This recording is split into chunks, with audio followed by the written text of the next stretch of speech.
I'm Daniel Szabo, and this is a White Frenchman's take on Kony 2012.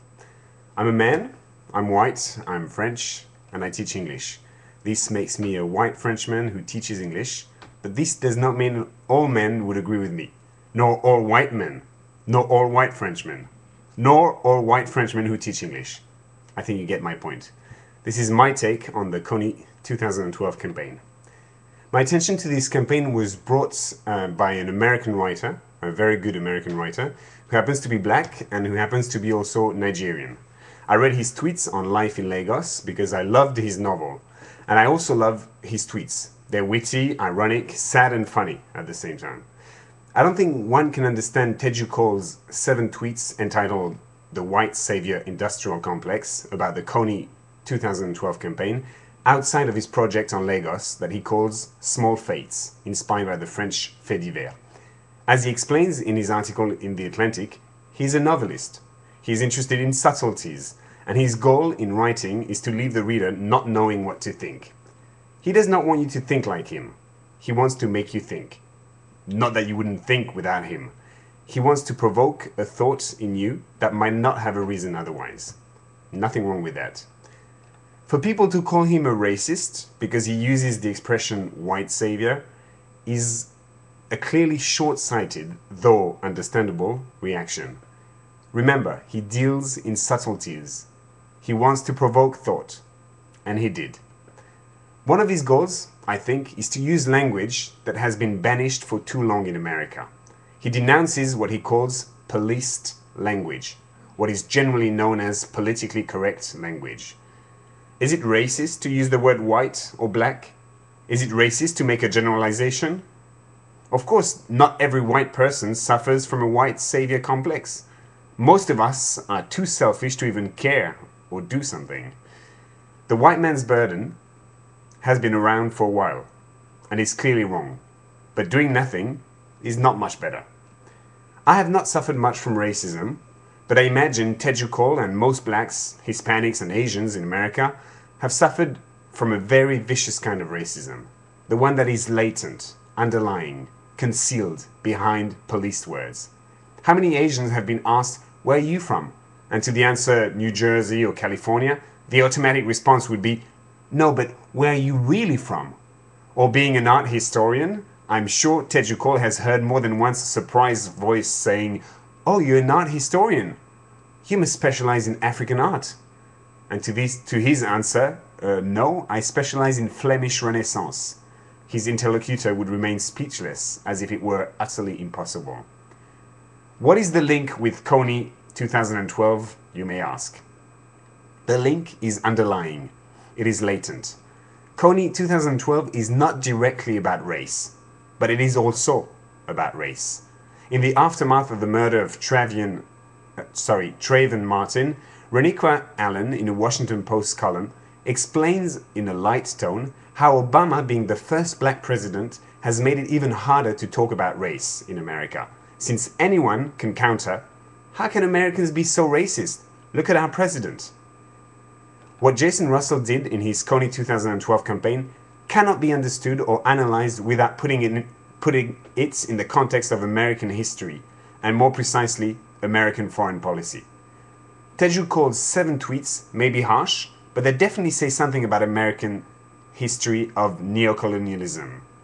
He did not invent the white man's burden. Rudyard Kipling did. And it was consequently taken up by American policymakers who saw it as their duty to help poor nations.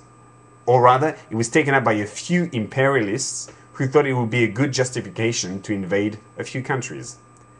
Now, you may say, who is this Frenchman to criticize our history? Does he think France is any better than us? The answer is very simple. No, I don't. France is no better than America. Its history in terms of colonialism is at least as dark as that of the US. But this is a good point, and will always be a good point. Who am I to criticize? The answer is also very simple. No one. All the critics of the Kony 2012 campaign have been criticized for criticizing Jason Russell and his video. Who are there to criticize? I think you can guess what the answer is. No one. It will always be easier to criticize than to take action. This is a universal truth. People who do something are always going to be criticized. And the sad truth about Jason Russell, in the wake of his nervous breakdown, is that he probably did not realize that. Even a celebrity will be criticized, because people will always question their reasons behind their actions. They will criticize the fact that they are not a specialist. James Crotty, in a very interesting and well-argued Forbes article, calls these celebrities atrocity tourists. And behind his sarcasm and his cynicism, he definitely has a point. He has four, in fact. First, they choose psychologically and physically safe places far, far away from home. Second, it is easier and simpler to focus on these faraway atrocities rather than trying to change things at home where you won't be able to escape from the consequences of your actions. Third, these celebrities have outsized egos that need larger-than-life, glamorous problems. And fourth, it makes them feel needed with the idea that these issues could not be resolved without them. Yes, he has good points, and they're funny too. But I think he and most of the critics forget something. Despite all its flaws, and there are many, the Kony 2012 campaign has also done some good. Nicholas Kristof, in his New York Times article, starts by thanking the makers of the Kony 2012 video because they have allowed him to write about Joseph Kony, and especially because they have raised the awareness of millions of young people about a murderer, rapist, and mutilator in a country somewhere in Central Africa that they had never heard of. Is that a bad thing? Surely not. Don't all the critics want Kony arrested and judged for his crimes? Yes, they do. But it does not mean that their criticism is invalid. It does not mean that the white savior complex does not exist. My favorite sentence in Teju Cole's article is the following one. It is also worth noting that there are other educated middle-class Africans who see this matter differently from me. That is what people, educated and otherwise, do. They assess information and sometimes disagree with each other. And he's going to have a beer with Kristof, because even if they disagree about Kony 2012, they also agree on the essential points. That there is much happening in many parts of the African continent that is not as it ought to be, and that there is an internal ethical urge that demands that each of us serve justice as much as he or she can. We can also agree with Cole and Rosebell Kagumare when they argue that there are more complex and more widespread problems in Uganda and in Africa in general. But does it mean we should not start somewhere? Surely not. Jason Russell laments the fact that his son will grow in a complex world and then goes on to oversimplify a very complex issue while giving the illusion to millions of young people that they will change the world by wearing a bracelet and sticking some posters up. Does it mean he shouldn't have done anything? Okay, he did not do it right, but you have to grant him that he did something. As for his intentions, I'm sure you will agree that they were good. This is where I disagree with James Crotty, for example, and partly with Teju Cole. I don't think Russell's aim was just to make himself feel better and satisfy his emotional need. I certainly don't believe in Crotty's extremely cynical view that Russell just shopped for a cause and chose Kony's because he was an old atrocity staple that was sure to touch Americans. I don't think Russell chose this cause. I believe him when he says he met this boy Jacob and was moved by his story. Who wouldn't? And promised him to do something about it, however cheesy and sentimental it sounds. Of course, good intentions are not enough. Sentimentality is rarely useful. But come on, do you really think that Jason Russell, despite his good looks and various hairstyles, spent 9 years of his life just to satisfy his ego? Yes, he might have wanted to be a hero. Is there really something wrong about that? I'll say it again.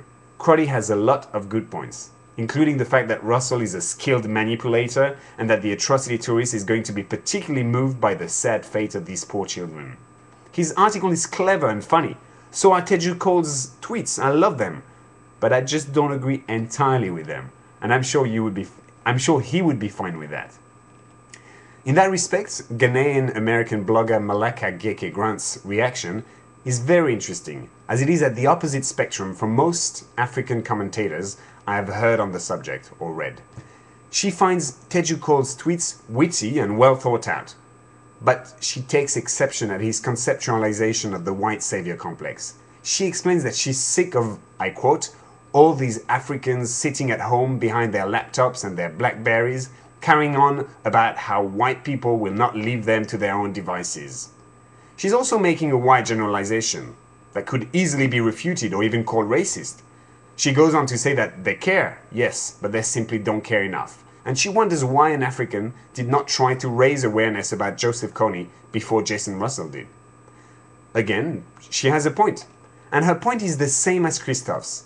It's easy to criticize, especially when you're not doing anything about the situation. Kristof does not deny that the white man's burden exists, but he wants everyone to realize that it's a human burden. Whoever takes it, he does not mind, as long as someone takes it on their shoulders. He does not want the color of the skin to be an excuse for doing something or for not doing anything. He also concedes that the issue is complicated, and yet, just like Russell himself alludes to the Holocaust, the fact that it is a complex issue does not mean we should not do anything about it and let atrocities happen around us. Yes, there are many, many flaws, and perhaps even some grey areas in the Kony 2012 campaign. Why did he have to put himself, and especially his son, forward in his video? Why did he have to simplify the issues and make Kony appear as the #1 villain in the world? Why did he have to play on our emotions? Why did he have to use so many grandiloquent expressions like humanity's greatest need is to belong and connect? The game has new rules. The unseen become visible, and a bunch of littles can make a big difference. Why? Some people would say, because it works. My students would say, because he's American. So American. Jason Russell has not solved any problem. He has not helped capture Kony yet. He has not transformed the lives of thousands of people, but neither have I. What he has done is very simple. It is both ridiculous in the grand scheme of things, and possibly at the same time, a small step in the right direction. He has raised awareness about Joseph Kony, however imperfectly and awkwardly. Yes, Kony was known, but now he's suddenly more well known. Yes, the bracelets and posters are ludicrous and laughable, but sometimes it works. And yes, there are many other important issues that need to be raised in Africa, in America, in Europe, and everywhere. Kony happens to be his starting point. Just like the International Criminal Court official points out in the video, we should stop him and then solve other problems. What is our starting point? What problems are we trying to solve? Two things struck me when I showed the video to my students. I told them to watch it with an open mind and a critical mind at the same time. When I asked them to react, this is what the first one said. It was great. And the second one, does he think he's Jesus or what? They were both right, I think. But this is just a White Frenchman take on Kony 2012.